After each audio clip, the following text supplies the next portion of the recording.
What are you willing to do to protect our residents from regulations that actually put them at risk for harm?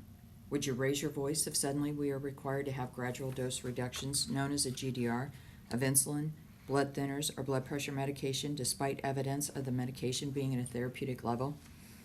To reduce these medications would put our residents at risk of elevated blood sugar, strokes, or heart attacks, just to name a few potential side effects. While these scenarios sound improbable for diabetes, hypertension, and heart disease, this is exactly what we do to people with chronic mental illness who live in nursing homes. Every day, due to our regulations, our residents who have struggled for years, if not decades, with anxiety, depression, paranoia, and other mental illnesses are asked to do with less medication to prove that they are on a medically therapeutic dose.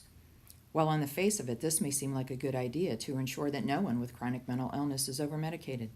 But the reality is, when we as providers are required to reduce psych meds that have helped keep our residents emotionally stable, it's the resident, and oftentimes those who live with them, who suffer the most.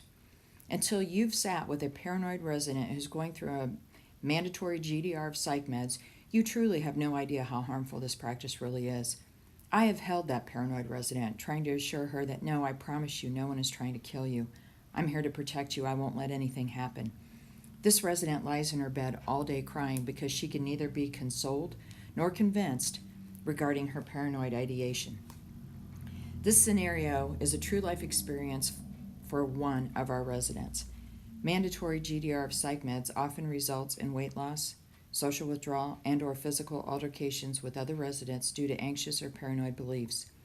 Once allowed to return to the therapeutic level, we cannot always get the resident to return to their previous functional level.